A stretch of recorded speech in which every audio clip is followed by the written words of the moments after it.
Hej och välkomna. Idag ska vi prata om mordet på Gaboro. Men innan vi börjar vill jag bara berätta lite om bakgrund till hela konflikten. Varför det hände och hur det hände och varför blev Gaboro skjuten. Okej? Så vi börjar med att Norrköpingkriget, det är mellan Marielund, som också kallar sig för andra sidan, och mellan Navestad, som Navestad och Kollonätverket. Okej, det är där Gaboro tillhör. Okej, och som ni ser här är det karta över Norrköping. Här är Marielund, här är Navestad.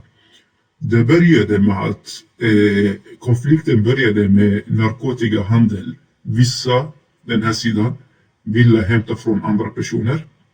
Och den här sidan vägrade att de där skulle hämta från andra personer. De ville hämta av dem och liknande.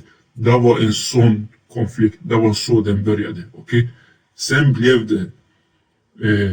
började det blev spridning mellan vännerna här. Så de som lämnade Navestad sidan och började umgås endast i Marielund och tillhör den kretsen. Och de som lämnade Marielunds sidan och började hänga endast i Navestad och tillhöra Kollonätverket. Okej? Så det var så det började. Det handlade om narkotika och sen det blev en splittring mellan vännerna och sen eskalerade det. Hur det eskalerade, det var genom 2023 drabbades Norrköping av intensiva skottlossningar, explosioner, som ni ser här 28 juli, 15 september, 21 juli, 4 september, 21 februari och liknande. Staden drabbades av väldigt mycket skjutningar och sprängningar mot dörr. Och det här har lett till frustration bland de här sidorna. De har blivit, alltså de här dörrskjutningarna leder till mord. Man blir så arg, man blir så frustrerad. Ens familj, hus har blivit sprängt upp i luften och liknande. Så startskottet för den här konflikten började efter att man dödade en person i en restaurang. Och den här personen är Gaboros bästa vän. Okej? Den här personen är Gaboros bästa vän och han dödades inne i restaurang. Han satt tillsammans med Gaboro åt. De satt tillsammans i restaurang och åt när en skit kliver in på restaurang och avlossar skott. Efter den här händelsen, efter att första skottet har avlossats, så blev det en eskalation av problemet. Det blev en till dödsskjutning och det blev en till dödsskjutning efter. Och som ni märker också att de som dog efter den här händelsen, det är personer vid 16 år, 17 år, 18 år. De är egentligen inte den måltavlan som man vill ta. Utan de där är personer som är i utkanten av de här sidorna. Kanske personer som becknar lite smått och liknande. Det är inte personer som är djupt involverade, utan det är personer som är på utkanten, som kanske umgås liknande. Egentligen man började döda vem som helst från varenda sida bara för att plocka poäng. Okej? Och sen började dödslistor spridas. Dödslistor från båda sidorna. Från båda sidorna började spridas en dödslista i Norrköping och som ni ser här, den här tillhör, här längst ner står det med vänlig hälsning, andra sidan som vi nämnde tidigare är Marielund. Så här ser den ut. Och det här är Kollonätverket, Navestad, det här Gaboro tillhör också. Och så här ser det ut på kartan. De är också långt ifrån varandra. Så vi fortsätter. dödslistan spreds och i samband med det avslöjades Gaboros identitet på Flashback och liknande.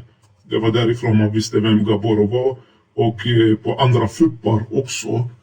Om du kollar på den här som jag snackade om, dödsskjutningen, här avslöjades Gaboros identitet i förundersökningen, vilket gjorde honom till också en måltavla. Och som jag nämnde tidigare, man ville bara ta vem som helst för att plocka poäng och liknande. Okej? Så det här var bakgrunden till hela konflikten. Så vi börjar med händelsen. Händelsen, det kom larm till SOS om att någon har blivit skjuten i ett trapphus. Och det var jättemånga som ringde, och det var under den här tiden man ringde. Det var under den här ringtiden ungefär man ringde 10 över 8, 15 över 8 och liknande.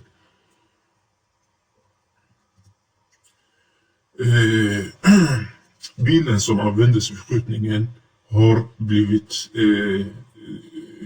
stulen från en person av en bilhandlare i Bålsta. Blev hotad och utpressad av flera personer, och bilhandlaren tvingades lämna ifrån sig 3 bilar, varav en av dem var Volvo V60, den som användes vid mordet.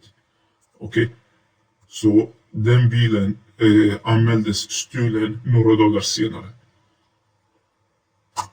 Under den aktuella dagen där mordet skedde så kom Ninos som är Gaboro till Norrköping. Han var i utlandet. Av förundersökningen framgår att han var i Malta och spelade in en musikvideo. Han kom samma dag han kom från Arlanda till Norrköping. Samma dag.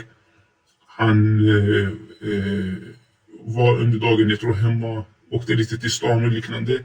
Och sen samma dag åkte han till gymmet. Samma dag, 19 december, åkte han till gymmet. Och man ser att den här Volvon som jag pratar om, den var redan ute i Navestad, där Gaboro bor, redan vid 8:15. Någonstans där, alltså några timmar innan dödsskjutningen, så var den här bilen ute och rekade. Hänger ni med? Den var ute och rekade. Man ser också att vid klockan 18:00 bilen befann sig i Hageby. Och Hageby är ett område som ligger precis nära Navestad. Om vi tittar här. Här är Navestad. Här är Hageby. De är precis bredvid varandra. Man kan se att de tillhör varandra. Men det är 2 olika områden. Okej?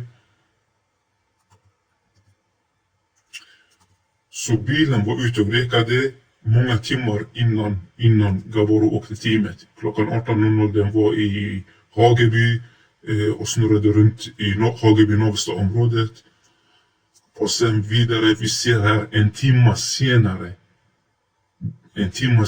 alltså bilen har varit i Navestad från 18 till 19:00 nästan. Den har varit där nästan 1 timme. Och det stod parkerat på en gästparkering vid Navestad från klockan 18:00 och stod stilla ett par minuter, och föraren hade fotbollspedalen, och sen klockan 19:53 flyttade bilen några meter, och sen alltså bilen stannade ungefär från klockan 18 till klockan den stannade i Navestad i ungefär 2 timmar. Den här bilen stod och väntade i 2 timmar. Okej, jag kommer tillbaka till varför den har stått här i 2 timmar. Jag kommer tillbaka till det.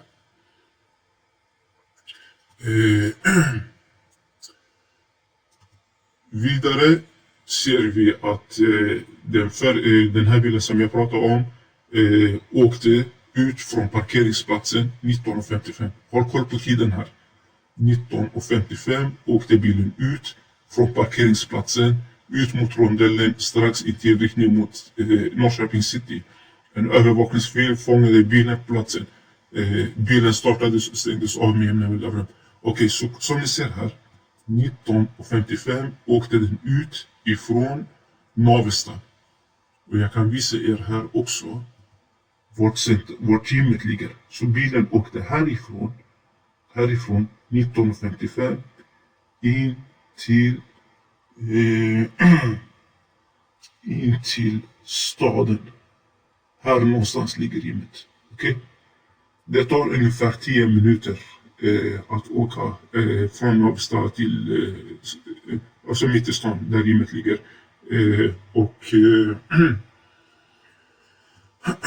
Ja, vi fortsätter. Så bilen åker från Navstad till stan 1955.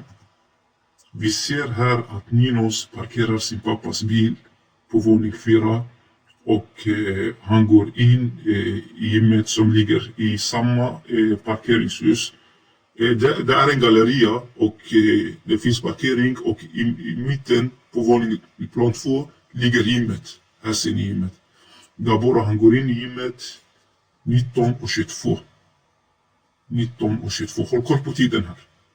19:22 går han in i gymmet. Han tränar ett träningspass. Han har inte ens ombytt med sig. Han kommer hit, han skulle bara träna ett snabbt pass. Han kommer in 19:22. Övervakningskameror fångar bilen vid klockan 22:00 nästan. Vid Grundläggargatan. Den här ligger i Hageby. Som jag visade er tidigare att Hageby och Navstad ligger precis bredvid varandra.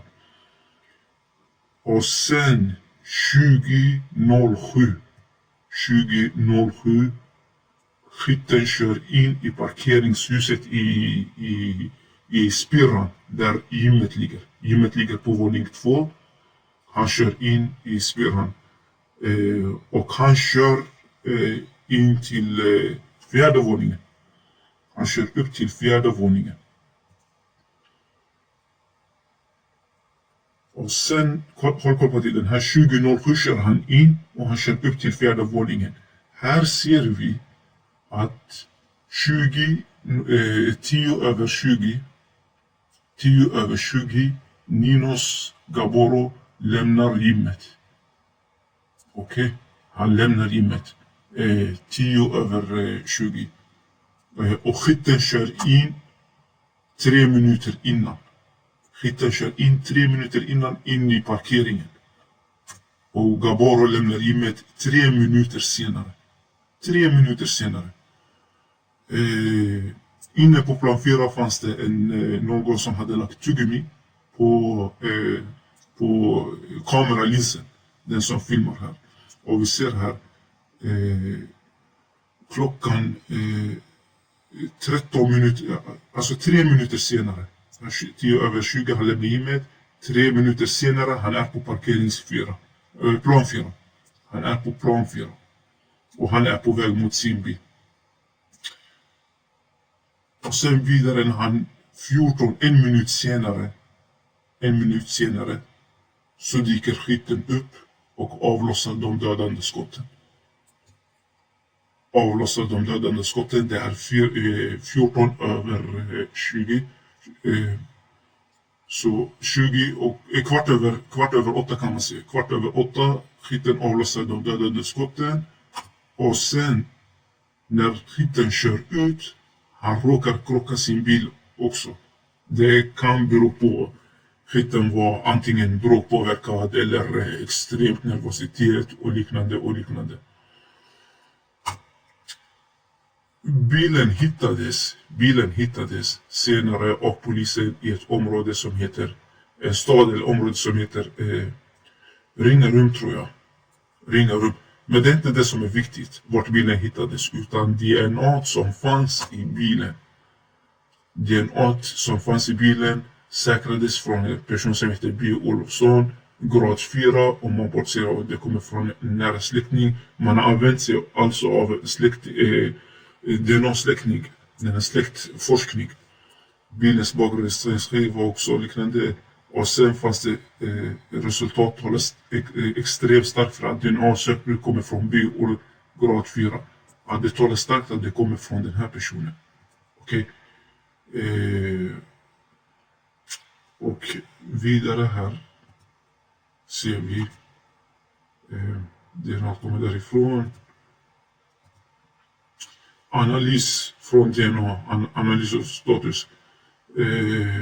Förekomsten på rutan, förekomsten av DNA till ger starkt stöd för att Edvin, den misstänkta skytten, vid något tillfälle befunnit sig i förarplatsen. Okej? Innan vi kommer fram till det, jag vill bara ta fram till er vad som hände här. Ja, exakt här. Polisen grep den misstänkta skytten, som är Edvin. De grep honom misstänkt för grovt vapenbrott. Okej? Det här var 8 mars. 8 april eller mars 2025. Alltså några månader efter händelsen. Så han blev misstänkt för grovt vapenbrott, och i samband med att polisen tog han, så hittade de 2 telefoner i hans 2 telefoner hos honom. Här ser vi de 2 mobiltelefoner som är beslagna i ett annat ärende i samband med att Edvin greps för grovt vapenbrott den 19 mars. Okej, så det var 19 mars, inte 8 april. 19 mars. Ärendet har tilldelats det här numret, och sen fanns det 2 telefoner av märket OnePlus och Pro, och det här är en Pixel tror jag, och har bland annat använts för att kommunicera med vänner och familj. Den andra telefonen är en Pixel. Ja, den andra telefonen är en Pixel. OnePlus, det är en telefon. Chattar och andra finns att kommunikation om brottslig verksamhet. Okej? Okej, så Edvin greps misstänkt för grovt vapenbrott, och vidare hittade polisen, som ni ser här, hittade polisen massor med detaljer och filmklipp från själva mordhändelsen, vad som hände den natten. Okej? Det visar sig att Edvin bor i Finspång. Finspång är 20 minuter ifrån Norrköping. Okej? Det visar sig att Edvin under natten mellan 18 och 19 sov i en vandrarhem i Norrköping. Okej? Trots att han bor 20 minuter ifrån Norrköping. Och sen vidare visade det sig att det finns bilder på hans telefon. Titta här. Det finns bilder på hans telefon som visar de här skorna. Okej? Och samtidigt, om ni kollar här noga, så ser ni det finns ett R på hans vänstra hand där han röker cigaretten. Så det finns ett R där samtidigt som han har de här vita skorna. Och efter att man gjort husrannsakan och liknande, så visade det sig att i Edvins bostad bor 2 vita hundar. Okej? I de skor som hittades i Kimstad, där Edvin dumpade dem, fanns flera korta hårstrån som initialt bedömdes som hundhår av forensiker. Okej? Så vad som hände här var att Edvin, här ser vi att i ett förhör som någon årsskiftet dumpat sina skor. Anledningen till det skulle vara skorna syntes på film, dokumenterat för mord och liknande. Ett vittne säger att hon åkte med Edvin ut till Kimstad, som ligger ungefär en halvtimme från Norrköping. Åkte till Kimstad in i skogen och dumpade sina skor där. Okej? Så han åkte ut till Kimstad och dumpade sina skor där. Som ni ser, så här ser platsen ut. Och här hittade man höger sko och här hittade man vänster sko. Och här är skorna som också fanns hårstrå som kommer från vita hundar. Och Edvin har 2 vita hundar hemma. Det här är skorna Så här ser de ut och de är identiska med det som fanns i filmen som skytten filmade när han utförde mordet. Det är exakt samma skor. De är slitna också. Och de hittades dumpade i ett skogsparti i Kimsta. Här framgår också att i Edvins bostad bor 2 hundar och som jag nämnde tidigare, och här ser ni på vänstra att det fanns ett R i hans hand.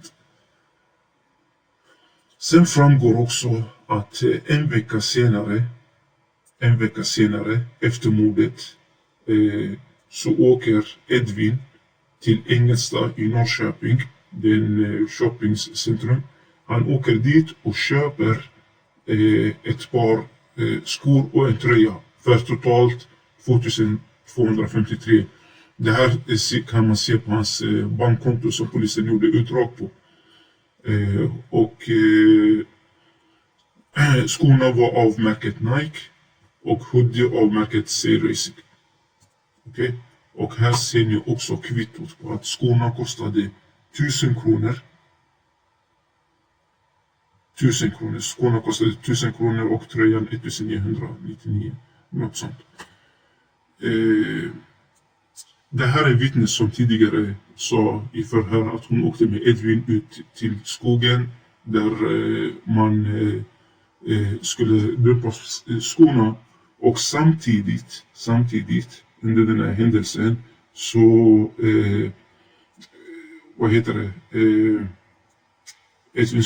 Edvin satt fast med bilen.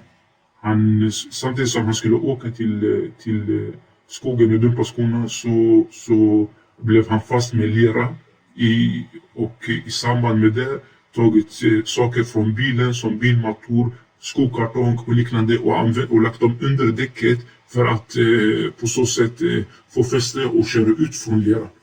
Hänger ni med här? Så han åkte med en vän, kan man säga, ut till skogen för att dumpa de där gamla skorna, vita skor. Och han hamnade i lera och samtidigt tog han ut mattor, skokartong och liknande. Vad som ses här av polisen, vad de har säkrat är, här fanns det en Nike skokartong, snusdosa, bilmattor, ölburk och liknande, lite som etikett, rismärgen. Okej. Skokartongen som hittades här ser ni, det var Nike och märket Nike. Priset var 1000 kronor, 999, exakt som fanns på Edvins transaktion från Stadium i Engelstad. Han köpte skor för 99 och sen använde skokartongen för att få fäste och köra ut. Och han lämnade skokartongen på plats och där framgår priset av skorna. Okej? Och senare hittade polisen också de dumpade skorna i skogen, som ni ser. Vid samma plats, ungefär i närheten av där vittnet pekade på. Vittnet som är vännen till Edvin pekade på att skorna skulle ha dumpats. Här någonstans hittade polisen dem. Och sen hittar de också en C-Racing-etikett. Det är exakt de 2 sakerna som Edvin köpte 7 dagar senare. Ser ni kopplingen här? Ser ni vad det är som händer? Det här är lite information om, som vi nämnde tidigare, när bilen passerar Myrongalleriet, den som ligger i Hageby nära Navstad. Bilen kör in i parkeringshuset 3 minuter innan Gaboro lämnar gymmet. Och skjutningen finns framför åker bil nedåt. Alltså skjutningen tar ungefär 1 minut och sen kör han. Och någon minut senare är han ute från parkeringshuset och tar en vänsterriktning. Här finns det händelser på Gaboros tid när han kom till Sverige. Han var först i Malta från 15 till 19 december. Köp har gjorts i Malta flygplats, som vi ser här. Och sen planet lyfter från Malta 6 på morgonen. Och han anländer i Arlanda 09:45 på morgonen. Han kommer hemma i Norrköping klockan 14:00. Hemma i Norrköping klockan 14:00. Samma dag åker han till gymmet 19:05.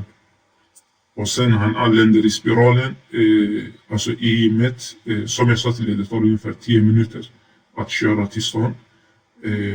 Han kommer in i gymmet den här tiden, 19:22. Han hinner träna i ungefär 35 minuter bara. Så det var jätteintensivt pass som han skulle träna. Alltså det skulle gå jättefort. Som ni märker här. Lämna Nordic Club 20:09. Så han tränade i 35-40 minuter max. Och gick han ut och Hitten var redan på plats och väntade på honom. Det är en tidshändelse för Gaboro. Som jag visade till er tidigare, det här är Hitten som kör genom Hageby och Navestad mot gymmet. Här är när Hitten kör ut från gymmet.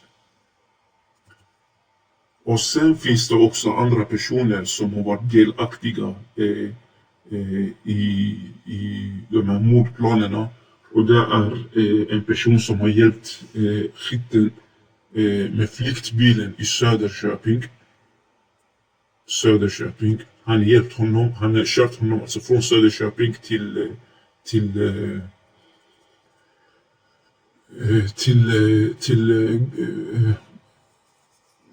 Gamleby. Här finns bilder som visar att Hitten krockade när han körde ut. Och här ser vi också skotthål som fanns på bilen när Hitten sköt mot Gaboro. Han sköt alltså, han missade här och han missade också där det var många skott han sköt och missade. I Edvins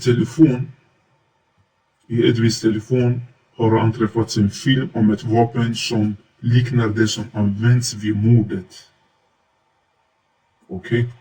Platsen där vapnet filmats har identifierats och visar sig vara en toalett hemma hos Edvin.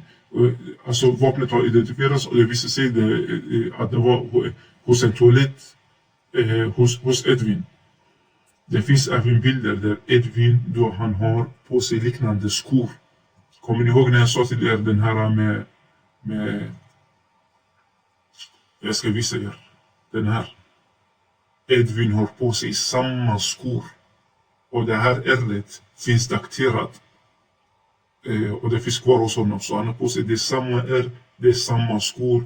Och sen visar det sig också att i hans telefon visade sig bilder på att Edvin har liknande skor som gärningsmannen bar vid det tillfället för brottet. Som den filmen spreds i sociala medier. Liknande skor har anträffats i en mindre ort utanför Norrköping. På en plats där Edvin har positionerats. Och det kunde man se genom att Edvins telefon har kopplats vid de här platserna. I mobiltelefon finns också bilder och positioner som visar att Edvin har befunnit sig i en verkstadslokal i Gamleby. Okej? Gamleby. Dagarna efter brottet. Vidare finns det i kommunikation mobiltelefon som berör brott och det visar sig att Edvin inte befann sig hemma de aktuella dagarna. Det är mycket som talar för Edvins nackdel. Då Edvin frihetsberövades när han blev alltså häktad togs ytterligare en telefon i beslag. I denna fanns kommunikation på applikationens signal. Där det framkommer att Edvin gör kriminella uppdrag mot betalning. Alltså han är den som tar emot betalt och utför uppdrag. Här ser vi den personen som jag sa till er hjälpte Hitten körde Hitten från Söderköping till Gamleby som ligger nära Västervik. Och här ser man också att den här personen, hans telefon positionerades 19:50 i just Söderköping. Den var avstängd i några timmar och så vidare.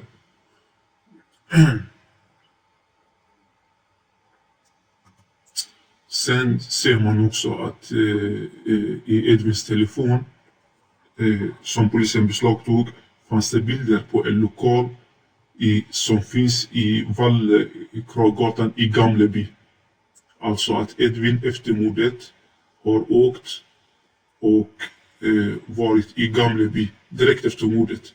Eftersom den här som personen som körde Edvin till Gamleby, han befann sig i Söderköping 19:50. Och från Norrköping till Söderköping tar det ungefär 30 minuter. Och det här var 15 minuter innan mordet skedde. Så han befann sig där. Och sen det här skärmdumpat när Edvin snackade i FaceTime med några. Och i de här skärmdumparna ser man de här uttagen som finns. Det här är samma uttag som fanns i den lokalen som finns i Gamleby. Hänger ni med? Kolla här. Det är samma uttag som finns i Edvins skärmdumpar som finns i själva lokalen i Gamleby. Och där har polisen säkrat spår av fimpar, plastpåse och liknande. Sen har polisen även tagit från Gaboros mobil där han skickade en Snapchat vid 19:43, alltså en kvart innan han mördades. Och det visar sig att enligt svar från Snapchat är kontot raderat. Alltså det kontot som Gaboro Snapchatade med. Hänger ni med? Så 20 minuter innan Gaboro blev mördad snappade han med någon och den personen raderade sin Snapchat efteråt. Ser ni kopplingen? Vid tiden kring mordet i spiralen visade sig även att Google Pixel som tillhör Edvin positionerats i den platsen. I spirran. Spirran är där gymmet ligger. Spirran är där gymmet ligger. Och vid den tidpunkten för mordet visade sig att de här pixlarna som polisen beslagtog, alltså mobiltelefonerna som det visade sig att de har positionerats där vid samma tidpunkt. Och det finns också bilder i de här mobiltelefonerna som polisen beslagtog från Edvin visar att bilder på vapen som är också identisk med den som används vid mordet, vid själva mordet. Och här har polisen också beslagtagit en jacka från Edvin och man tog det till NFC och i NFC gjorde gällande att det fanns tändsatspartiklar framkommer att resultatet för att den aktuella jackan varit i nära anslutning till skjutvapen då det avfyrats eller har varit i kontakt med skjutvapen eller vapenrelaterat, till exempel patronhylsor i NFC avseende. Alltså det finns krutstängsel kan man säga. Resultatet visar att den jackan som beslagtagits från Edvins hem har varit i nära anslutning till något skjutvapen eller att vapen har skjutit från nära håll från den. Eftersom när man skjuter man kan få krutstängsel på sig och de där fastnar på kläderna. Här finns det också konversation med Edvins pappa där Edvin skriver till honom: jag har fastnat i lera.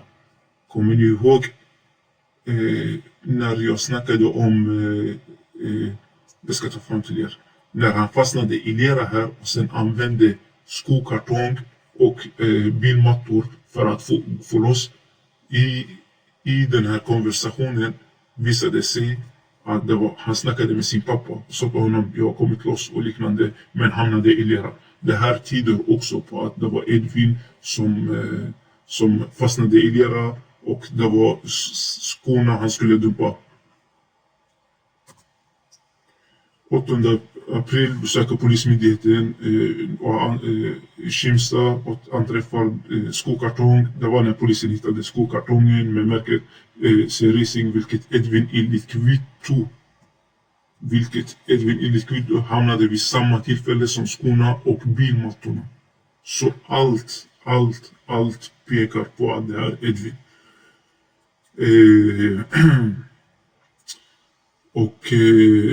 På plats åter i området anträffar liknande skor och på plats väl överensstämmer med hur vittnet beskrev den och liknande.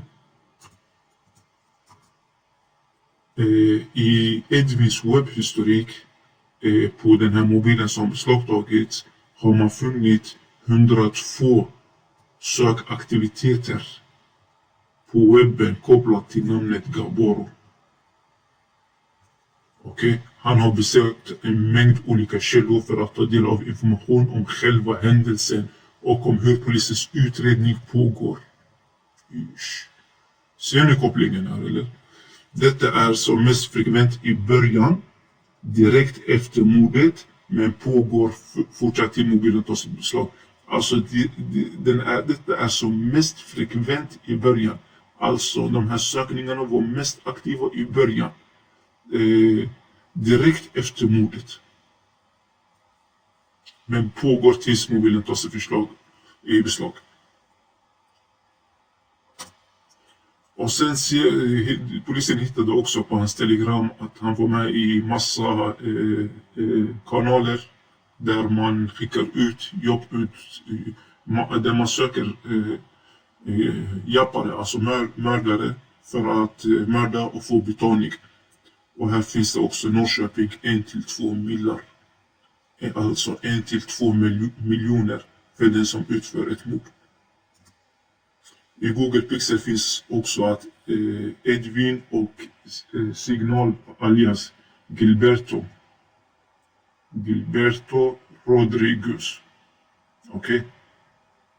Den här personen kan anses vara stiftaren. Och varför jag säger stiftaren är på grund av, jag kommer strax visa er, är på grund av, om vi kallar honom för stiftaren. Jag kommer komma tillbaka till det varför. Den aktuella adressen anges där Gru som nämner denna C-svart meddelande. Så Gilberto, den här personen, Edvin skriver till honom. Först han skickar en adress och sen Edvin skriver till honom: "Tjo bror, har du tid? När kommer klockpengarna in?"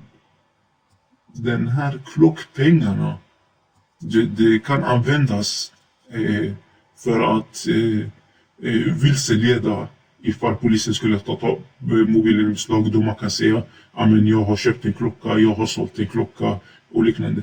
Men här frågar Edvin: när kommer pengarna in? Alltså att Edvin har utfört mordet på uppdrag av den här personen. För att Edvin senare frågar just honom om pengar. Han frågar just honom om pengar. Och sen killen svarar knappt och Edvin han skriver, killen svarar inte och sen kom ihåg den här adressen också. Håll koll på den här adressen. Jag kommer till den. Håll koll på den här adressen. Så Edvin ringer och liknande, får inget svar och sen tidigare i förhör med Edvins vän framkommer att Edvin och hon bland annat ska åka till en adress i Hageby för att hämta pengar vid några tillfällen. Alltså några gånger har det hänt att de har åkt dit och hämtat pengar. pengar som Edvin ska ha fått betalning för utförda brottsliga handlingar. Beskriver platsen som är i närheten av Myrum galleria. Alltså, det är samma plats som Gilberto skickar. Han skickar en adress, Edvin åker dit och plockar pengar och vittnet säger att det är pengar som kommer från brottslig handling. Vilket innebär också att man kan dra slutsatsen att Gilberto Rodriguez har varit den som lagt ut annonsen eller den som betalat för att mordet skulle ske. I samband med dessa datum gör Edvin kontantinsättning på sitt bankkonto. Under perioden sätter han in totalt 22 000. Han sätter in totalt 22 000 på bankkonto. Nedan är från, uppgiften kommer från Aktuell Bank, han hade Handelsbank eller något liknande. Men alltså han sätter in 22 000. Och lägg märke också på att under den aktuella perioden som han sätter in 22 000 så var Edvin arbetslös. Han hade inte ett arbete. Och här ser vi också hur Edvins korttransaktioner såg ut från början av december till slutet av december. Här är mordnatten. Okej? Och som vi ser att transaktionerna var höga i början och sen minskades. Och sen 3-4 dagar innan mordet skedde så ser vi att inga transaktioner har skett. Inga transaktioner har skett fram till 4-5 dagar senare. Hänger ni med? Ser ni? Några dagar innan mordet, inga transaktioner och några dagar efter mordet, inga transaktioner från Edvins bankkonto. Gilberto Rodriguez, administratör, som gruppnamnet avslöjar, handlar om att ett vapen. Den här personen har skapat en grupp på Signal och gruppen heter Tabbe och Bil. Och där har de pratat om hur de ska organisera och ta fram en Tabbe, vilket står för pistol, och en bil. Och det är ytterligare 3 alias som går in i gruppen. Det är King, Arthur, Lonzo, Springfield och sen är det är Edvin som fått i uppgift att hämta ett vapen.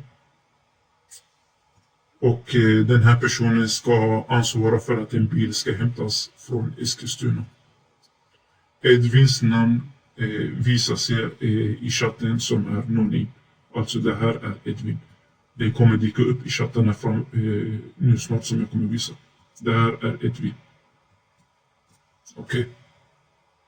Så som vi ser här, Tabbe och Bil.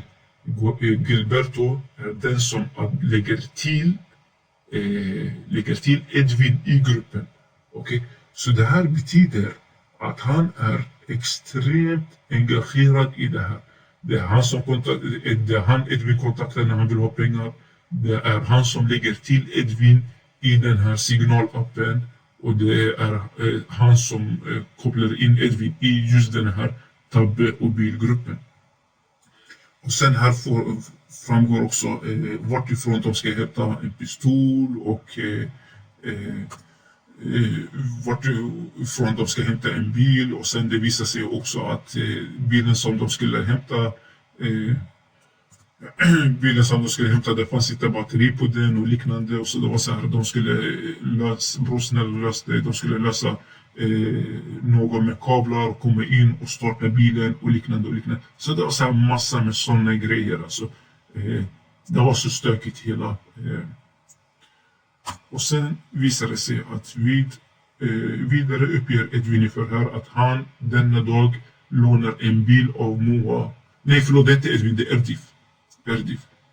Det här är den personen som åkte till Söderköping. Jag kan visa er här. Den personen som åkte till Söderköping för att senare plocka upp Edvin och den misstänkte skytten från Söderköping till en lokal i Gamleby. Det är alltså den här personen. Det är den som lånar en bil av en tjej som heter Moa. Och sen kör från skytten till båda Moa ber förhör att Moa blir avsläppt i Söderköping. RD ska enligt då uppgifter åkt till Norrköping och hälsat på sina svärföräldrar och liknande. Och sen här ser vi i förhör med den misstänkta, det här är också någon person som har hjälpt, jag tror man att flytta fram flyktbilen och liknande, den silverfärgade bilen och liknande. Så det är det som har hänt, och vad vi kan dra slutsatsen av är att, som jag nämnde till er tidigare, jag sa till er, jag kommer tillbaka till de här, är att, som ni ser här, som ni ser här, så har skytten varit ute aktiv 16 och kvart över 16. Okej? Så skytten har varit aktiv under hela den tiden i Navestaområdet. Navestaområdet, som jag nämnde till er tidigare, är där Kalunätverket och den rivaliserade gängen till Marielund andra sidan. Så skytten har umgåtts i de här platserna. Alltså han har varit i de där parkeringarna, som ni ser. Där parkeringarna. Han har hängt där i ungefär 3 timmar. Detta betyder, enligt min tolkning, att skytten var ute att ta vem som helst från den här sidan, från Navestad Kalunätverket. Att just Gaboro skulle vara alltså huvudmåltavlan, om man säger så, det tror jag inte på, eftersom vill man ta Gaboro, alltså man vill döda honom, så skulle man till exempel vänta utanför hans hem eller vänta utanför någonting som tillhör honom, hans vänners hem eller liknande. Alltså hade man velat ta endast Gaboro, så hade inte man behövt åka in mitt i stan och utföra ett mord där risken är 10 gånger högre att åka fast. Det finns massor med poliser mitt i stan, konstant, hela tiden, så risken är mycket högre. Och här i de här förorterna, det är lätt att komma ifrån polisen, eftersom man kan köra direkt ut mot E4 som ligger precis här och liknande. Så skytten stod och väntade i många timmar tills han fick höra att Gaboro är på gymmet. Och som vi ser här, det här är den kopplingen jag har gjort, är att med Snapchat-konto som raderades när Gaboro var på gymmet, skytten fick alltså information om att Gaboro är på gymmet, och så åkte han direkt till gymmet. Så det är den slutsatsen jag personligen tar, och det är vad jag personligen tror. Jag hoppas att ni gillade den här videon. Det här var en sammanfattning av hela förundersökningen. Det fanns mycket mer förundersökningen, men mycket var onödigt som man inte vill läsa. Som till exempel de som har ringt till SOS, de som har gjort en anmälan och liknande. Mycket också onödiga detaljer som inte behövs ta upp här. Så jag hoppas ni gillade den, och jag hoppas det